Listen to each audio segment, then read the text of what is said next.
Shafi Mohammad shadow साहब, साईं अब्दुल जब्बार कोथो साहब, साईं अतीक रहमान साहब, stage ते वेठल सभु साईं ऐं हाणे ताज़ो असांजे पंडाल में शरीक थींदड़ वॾे तइलीमी माहिर साबिक़ डायरेक्टर एजुकेशन साईं मामन सालिया गोपांग जो फर्जंद अर्जमंद साईं जेको तालका एजुकेशन ऑफिसर भी आहे,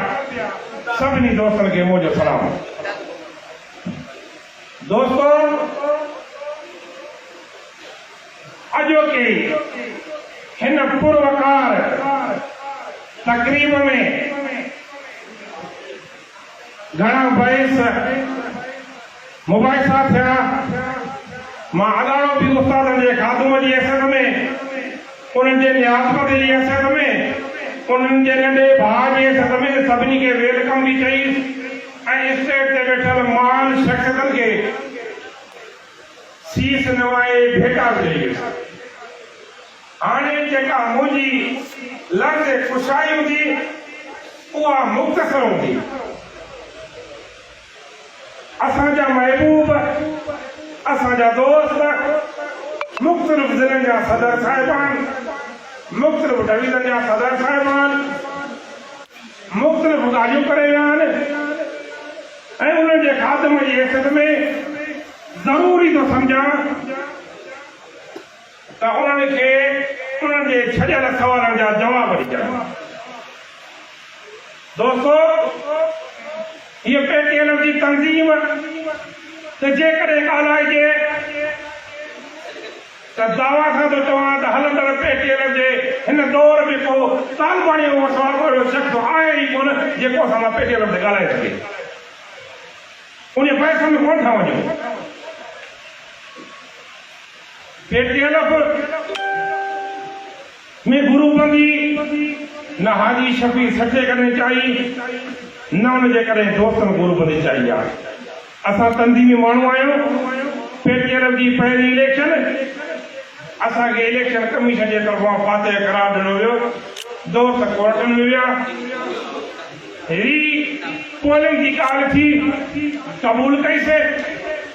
रीपोलिंग खां पोइ जेको रिज़ल्ट आयो उन रिज़ल्ट खे हाजी साहब समेत मां समेत असां क़बूल करे दोस्तनि खे मुबारक ॾेई आयासीं। पर अञा पिंडाल में बीठा हुआसीं त उन्हनि जे दोस्तनि बार बार फोन ते चयो त छा था कयो, बैलेट पेपरनि में हीअं आहे, बैलेट पेपरनि में हीअं आहे, बैलेट पेपरनि में हीअं आहे। जेकॾहिं असांखे उहिदेदारी जो शौक़ु हुजे हा, असांखे उहिदनि जी ख़्वाहिश हुजे हा, त असां उन महिल ग्रुप जो ऐलान करे छॾियो आहे। पर असांखे उहिदनि जो शौक़ु न कल्ह हुयो, न अॼु आहे, न सुभाणे रहंदो। उहे दोस्त जॾहिं इलेक्शन कमीशन ऐं इंडस्ट्री फ़ैसिला पई करे त इलेक्शन हीअं थिए, उहे वॾा अदीब, वॾा दानश्वर उहे फ़ैसिला पिया कनि त हाणे इंडस्ट्रीज़ वारा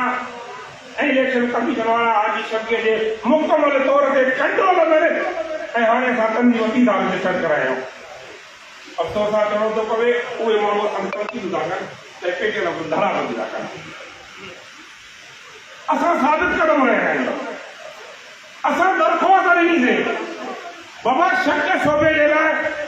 माण्हू दारू करण त करे सघे थो न, त असांखे हीअ शइ ॾेखारियो। असां छा कयो आहे त असांखे बैलेट पेपर ॾेखारियो, असां कोर्ट में विया।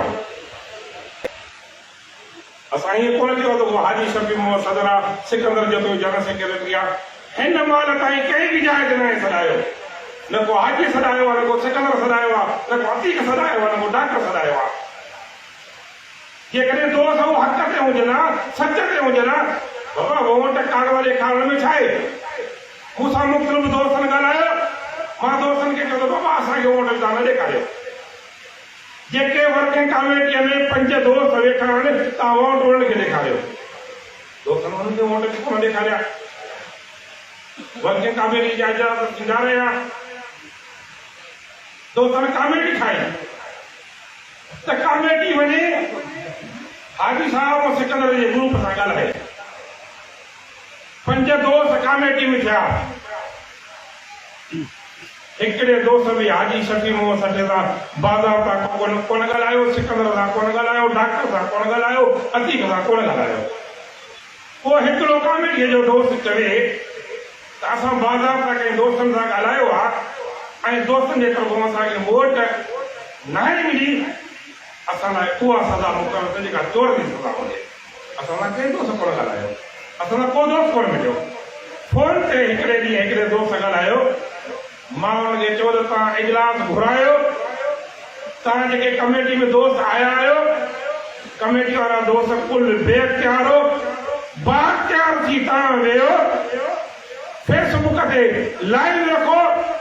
असां पंहिंजी कमेटी फेसबुक ते ठाहींदासीं, उन महिल ॿुधाईंदासीं असांजी हीअ कमेटी आहे, तव्हां दोस्तनि सां वेहो। पर का पेशरफ़्त कान थी। वर्किंग कमेटी में असांजा दोस्त विया,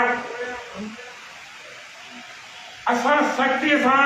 हिकिड़े दोस्त खे बि मना न कईसीं असां वर्किंग कमेटी में न वञूं। जे हाजी साहब ऐं असां दोस्तनि वटि लंघी वञूं हा त दावा सां चवां साईं हाजर सियाब बि वर्किंग कमेटी में न वञे हा, साईं बचड़ो ख़ासकेली बि वर्किंग कमेटी में न वञे हा, साईं अलीगुल बि वर्किंग कमेटी में न वञे हा। पर असां चयोसीं हर दोस्त आज़ाद आहे, असांखे ख़बरी छो त असांखे वोट ॾेखारिया वञनि, वोट हिन महिल ताईं असांखे दोस्त न ॾेखारिया। सवाल तो पैदा थिए त बाबा जेका तंज़ीम हलाए थी आहे, जेको वॾो थींदो आहे, उहो जेको फ़ैसिला कंदो आहे, उहो उस्तादनि जी ख़्वाहिशनि मुताबिक़ फ़ैसिला कंदो आहे। ॾिसंदो आहे त मुंहिंजे मेंबरनि जी कहिड़ी ख़्वाहिश आहे ऐं आइन मूंखे छा थो चवे। असांजे हिकिड़े मोहतरम दोस्त, प्री प्यारे दोस्त,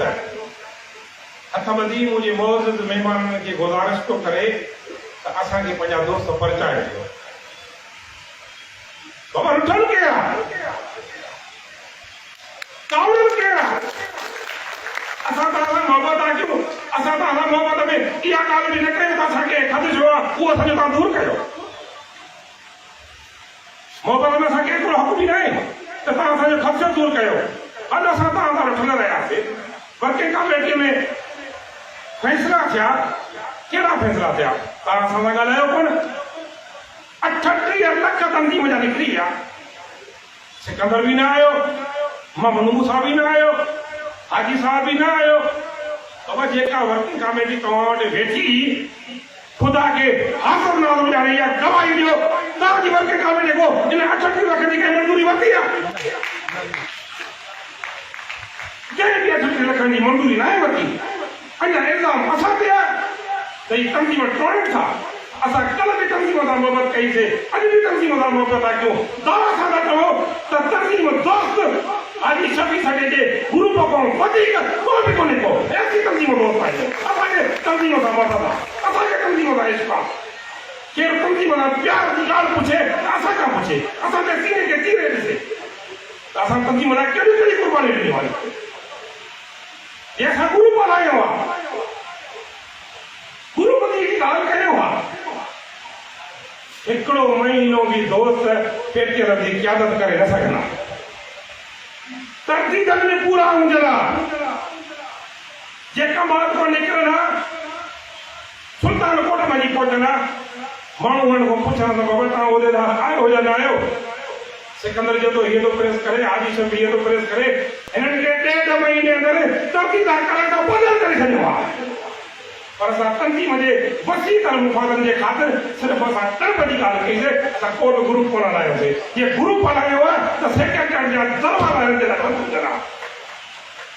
को ऑफिसर हिन सां मुलाक़ात कोन कंदा। असां सभु ॻाल्हियूं बर्दाश्त कयूं आहिनि। जेके दोस्त वर्किंग कमेटी में विया आहिनि, असां जो फ़ैसिलो हाजी शफी मोहम्मद पाण कंदो। मुंहिंजो रायो हूंदो, मुंहिंजी तजवीज़ हूंदी त जीअं हुननि कमेटी ठाही, असांजे तरफ़ बि कमेटीअ जे लाइ हाजी साहब मुझी राय होंगी तो असांजे तरफों भी कमेटी जे लाइ 5 नाला हुजनि उन्हनि जी कमेटी असांजे दोस्तनि सां ॻाल्हाए जेके ख़दशा हुजनि असांजी कमेटी उन्हनि जी कमेटी वेहे ऐं उहे दूर थियनि बाक़ी ईअं कोन थींदो त सभिनी दोस्तनि जो हर हुकुम असांजी अखियुनि ते आमने सामने कंदासीं मजबूर कयो त आजी शफ़ी बि सर्विस छॾे ॾींदो सिकंदर जमाल बि सर्विस छॾे ॾींदो डॉक्टर अब्दुल जब्बार भी छॾे ॾींदो हकीक भी छॾे ॾींदो छो बि अथां त तव्हां खूह में टपो विझो पर तव्हांजा कपिड़ा आला बि न हुजनि तव्हांजी इहा ख़्वाहिश बि पूरी कंदासीं पर ईअं कोन विझासीं त जाड़ा खण कुते खां पी असां आया आहियूं धरो न ईअं हर कोन थींदो इज़त नफ़्स हर माण्हू रखे थो असांजी कमेटी राय ॾींदुसि त डॉक्टर अब्दुल जब्बार जी अॻुवाणी में कमेटी हुजे जंहिंमें साईं मोहम्मद मुसाफ़ हुजे साईं गुल मोहम्मद हिमू कोटल हुजे साईं बादल दलित हुजे साईं अतीक रहमानी हुजे उहा कमेटी अची असांजे दोस्तनि सां ॻाल्हाए जे असांजी कमेटी ऐं हुननि जी कमेटी पाण में ख़दशा ख़तमु था थी वञनि त असांजी कमेटी हाजी शफ़ी और सिकंदर खे आगाह कंदी हुननि जी कमेटी हुननि दोस्तनि खे आगाह कंदी जेको उहे कमेटियूं फ़ैसिलो कंदियूं असां उहो फ़ैसिलो क़बूल कंदासीं न रुॻो असां फ़ैसिलो क़बूल कंदासीं पर सिंध जे सभिनी उतारनि जो फ़ैसिलो क़बूल हूंदो 7 जून जो धरणो बाबा उन्हीअ में शमूलियत अक्सर कहिड़ी थी आहे तव्हां अंग्रेज़ खणो ज़िलनि खे अॼु बि फेसबुक खोलियो ज़िलनि जे दोस्तनि ते नज़र रखो एहतिजाज में शामिल थींदड़ दोस्तनि ते नज़र रखो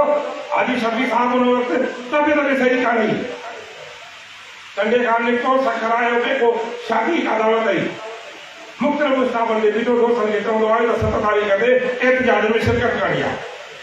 साईं सखर भी आयो चई त 7 तारीख़ ते एहतिजाज में शिरकत करी आहे ऐं असां एहतिजाज में शिरकत कईसीं 25 अक्टूबर 2015 खां पोइ हीउ वॾे में वॾो रेड ज़ोन में एहतिजाज हो जेको दोस्तनि खे केस खणणु न आयो बाबा हूअं तव्हां असांखे बर्दाश्त कयो न कयो पर उन्हीअ ॾींहुं कलाक जे लाइ बाबू हाजी शफ़ी और सिकंदर जेतिरे जे हवाले कलाक उन्ही ॾींहुं उस्तादनि खे नोटिफिकेशन मिलिया अपग्रेड जी नोटिफिकेशन मिलिया ऐं जेका अपार्टमेंट खां उस्तादनि खे नोटिफिकेशन मिलिया पोइ जंहिंमहिल असांजे नौजवान उस्तादनि कूका कयूं दाह कयूं रड़ियूं कयूं ज़रूरत महसूसु कईसीं त पंहिंजनि पेरनि सां हाल भाई थी वियो हिन महिल ताईं उस्तादनि खे कुझु न मिलियो आहे अपग्रेडेशन बाबा 5 ग्रेड में अपॉइंटमेंट भी थी 7 MBI बकोल डॉक्टर जे 9 MBI तो हाणे जेकॾहिं 14 में अचे थी तो उहा हिकु लेटर ज़रिए अचे मुंहिंजो नौजवान प्राइमरी उस्ताद जेको 2001 खां पोइ जेको अपॉइंटमेंट थी आहे उहो अपग्रेडेशन में लाभ हासिल करे पर छड़ी अपग्रेडेशन 14 वारी न आहे हे त बाबा कागज़ में 14 ग्रेड अपग्रेडेशन असांजा उस्ताद असांजा दोस्त परेशान थी आहिनि मायूस थी आहिनि डुक डुक आहिनि इहो को सही डीओ को सही मॉनिटरिंग वारे को सही डीसी को सही भाई अॼु 14 ग्रेड ताईं हो अपॉइंटमेंट करे वेठा आहिनि अपॉइंटमेंट 14 ग्रेड ताईं थी वई आहे माना 14 ग्रेड ताईं अपग्रेडेशन थी वई आहे सर्विस इंस्ट्रक्टर ठहे जाते मुंहिंजे प्राइमरी उस्ताद खे 17 स्केल बि मिले सेकेंडरी निज़ाम जुदा आहे 20 ग्रेड ताईं सेकेंडरी असांजा दोस्त पहुचनि था अब प्राइमरी जो हाणे निज़ाम जुदा थियो आहे असांखे 17 भी मुझे नौजवान उस्ताद के मिले 18 भी मिले 19 भी मिले 20 भी मिले अपग्रेड नहीं आहे रसो जो को दोस्त उन शइ ते तकण जे लाइ तयार ई कोन्हे को असां कल्ह बि पेटीएल जी तंज़ीम सां मोहबत कई अॼु बि पेटीएल जी तंज़ीम सां असांजी मोहबत आहे न कल्ह तंज़ीम खे टोड़ियो होसीं न अॼु तंज़ीम खे टोड़ींदासीं दोस्तनि जे ज़हन में मुख़्तलिफ़ ख़दशा तो बाबा एवार्ड जी आड़ में मुतबादल पार्टी पई थिए उहा ऐलान कयो कि टीका शइ थिए पई पर वक़्त साबित कयो त तंज़ीम सां मोहबत कंदड़ माण्हुनि जन तइलीम खाते में ख़िदमात बि कयूं आहिनि तंज़ीम में ख़िदमात कयूं आहिनि हिकु इज़त वारो माण्हू ॿिए खे इज़त ॾींदो आहे असां उन्हनि मानाइतनि माण्हुनि खे अॼोके प्रोग्राम में इज़त ॾिनी आहे मां ॾिनो आहे मर्तबो ॾिनो आहे रकाबत कान्हे असांजे हिकिड़े दोस्त कराची डिवीजन जो मसइलो 6 ज़िला आहिनि 6 ज़िलनि मां 5 ज़िले सदर वेही फ़ैसिलो था कनि 6 ज़िले जो जनरल सेक्रेटरी वेही फ़ैसिलो थो करे चवनि था त उन्हनि खे नोटिफाई करण जे लाइ तयारु न आहिनि हक़ीक़त में नोटिफिकेशन जो अख़्तियार उनखे न आहे पर हाणे हिकिड़ी रसम वेठी त कंहिं नमूने सां उहा नोटिफिकेशन मिले आइन पढ़ो जे तालुके जी सीट खाली थी थिए त उन इदारे खे नोटिफिकेशन कढणी आहे उन इदारे जे जनरल सेक्रेटरी खे नोटिफिकेशन कढणी आहे इतलाह मथे इदारे में मोकिलणो आहे कराची जे हिकिड़े दोस्त मूं सां ॻाल्हायो मायूस थी ॻाल्हायो मां हुनखे चयो त बाबा हुननि खे नोटिफिकेशन करण जो अख़्तियार न आहे आइन पढ़ो आइन ते तव्हां अमल कयो पर तव्हां कराची जा दोस्त एतमाद कयो यकीन कयो जिते 5 ज़िलनि जा सदर हुजनि जिते 6 ज़िले जो जनरल सेक्रेटरी हुजे ऐं उन्हनि खे नोटिफिकेशन न मिले अञा एॾो अंधेरो न आहे जो सलेमान राजपुर कल्ह बि कराची डिवीजन जो जनरल सेक्रेटरी हो अॼु बि कराची डिवीजन जो जनरल सेक्रेटरी आहे ऐं सुभाणे बि रहंदो दुनिया जी का बि ताक़त सलेमान राजपुर जे वार खे फिगो करे नथी सघे ये हाजी शफी जान छॾियो सिकंदर जतोई जान छॾियो अतीक जान छॾियो डॉक्टर जान छॾियो पोइ बि असां पंहिंजा ही बहितरीन हुर पैदा करण कराची जे दोस्तनि जो ओतिरो तबस कंदा जेतिरो असां पंहिंजे नगर जो तबस कंदा आहियूं उस्ताद असांजो को बि दोस्त ईअं मायूस न थिए त पोइ असां अकेला असांजी ख़ामोशी जंहिं दोस्त जो जाते जेको मसइलो हूंदो ग्रुप कोन्हे असां हुन दोस्त जी पंहिंजी इज़त नफ़्स जो ख़्यालु रखंदासीं असां हुनजी वाह कंदासीं नौजवान उस्ताद मायूसी जूं ॻाल्हियूं पिया कनि मायूस न थियो तव्हां पेटीएम जो सरमायो आहियो तव्हां असांजा बाज़ू आहियो 2016 खां वठी हाजी साहब सां नौजवान उस्तादनि सां न रुगो कुलो कुले में मिलाइन थो अचे पर उनखे सिहत बि इजाज़त नथी ॾे तॾहिं बि तव्हां नौजवान दोस्त खे कुले ते खई थो अचे कहिड़ो कुलो कुले ते नथो मिलाए कुले ते खई थो अचे तव्हांजे मुफ़ादनि जो तव्हांजी इज़तुनि जो तव्हांजे इज़त नफ़्स जो ख़्यालु खणी थो अचे ऐं इंशा ताला असां सभु तव्हांजे इज़तुनि जो ख़्यालु कंदासीं तव्हां दोस्तनि खे असां न कल्ह अकेलो छॾियो आहे न हाणे अकेलो छॾींदासीं खोड़ सारा सिंध जे उस्तादनि जा मसइला आहिनि असांजो उस्ताद इन शइ अपॉइंटमेंट जो मसइलो आहे बायोमेट्रिक जो मसइलो आहे सभु मसइला सरकार वटि हिन वक़्त ताईं इल्तवा जो शिकार आहिनि उहो मसइलो हल कोन्हे थियो मुंहिंजी राय आहे नौजवान उस्ताद मायूस थी तकरीबन निकिरंदा पिया वञनि बाबा तव्हां मायूस न थियो 15 तारीख़ ताईं बकौल साईं हाजन सियाल जे बकौल साईं मोहम्मद बचन ख़ासकरीअ जे त दोस्तनि चयो त 15 तारीख़ ताईं मसइला हल न थिया त सरकार सां कुझु न कुझु थींदो 15 नवंबर आहे बाबा अञा असां टाइम था ॾियूं जे 10 दिसंबर ताईं सिंध जे प्राइमरी उस्ताद जे मुंहं ते मुल्क वापसि भाॼीअ वारा न कराए सघिया त पोइ मायूस न थींदो पोइ दमन में मस्त कलर जेका थींदी उहा कराची में थींदो आहे पाण साईं सिकंदर जतोई साहब जिंदाबाद उन खां अॻु में मुंहिंजी कमेटी जेका हाजी साहब फाइनल करे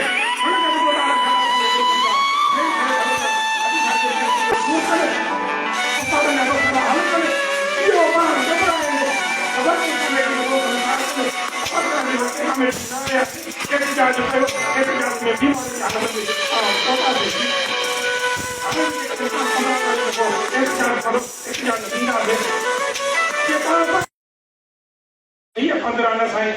15 दिसंबर का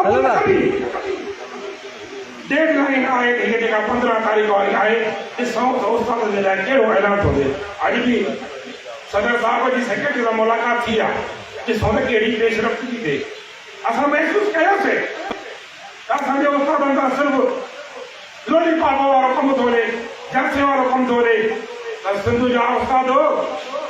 तव्हांखे न असां कल्ह अकेलो छॾियोसीं न अॼु अकेलो छॾियूं था न तव्हांखे सुभाणे अकेलो छॾींदासीं जेके तव्हांजा मसइला आहिनि इंशाअल्लाह ताला मसइला सरकार को ठके टोके हल कराईंदासीं असांजे भर वारे सूबे मुतहदा माल जो चेयरमैन आहे मुजीब गर्शीन साहब मां हुनजो जनरल सेक्रेटरी आहे अपग्रेडेशन जे मसइले ते 29 ॾींहं मरण घड़े ते बुख हड़ताल करे वेही इहो सही न थियो मिनिस्टर जी टीम आई सरकार आई ॿी आई या सुनो जेसिताईं कागज़ न ॾींदो उहो कागज़ वठी पोइ थियो पर जेकॾहिं असां सम्झोसीं त सिर्फ़ु लॉलीपॉप आहे त थी सघे थो असां भर वारे सूबे जो नकुल करे तव्हां उस्तादनि खे कागज़ हथ में ॾियारियो तंहिं करे मायूसीअ जूं ॻाल्हियूं न थियणु घुरिजनि न असां तंज़ीम खे कल्ह टोड़ियोसीं न अॼु टोड़ींदासीं न सुभाणे टोड़ींदासीं न पेटे अंदरि गुरूबंदी करण जो असांजे ज़हन में को बि ख़्यालु ख़्वाब कोन्हे को मुख़्तलिफ़ माण्हू ॻाल्हियूं कनि था हाजी साहिब खे चवनि था त तोखे सिकंदर छॾे ॾियो मूंखे चवंदा तोखे हाजी साहिब छॾे ॾियो इहा पाण जी भुल आहे जंहिं वक़्तु ताईं असांजी सिज में साहु आहे असां हिक ॿिए खे ज़िंदगीअ बराबरि असां आख़िरी दम ताईं न छॾींदासीं तव्हां दोस्तनि सां वाइदो महिरबानी इहो पेटेल ज़िले सखर जो सदर साईं सिकंदर अली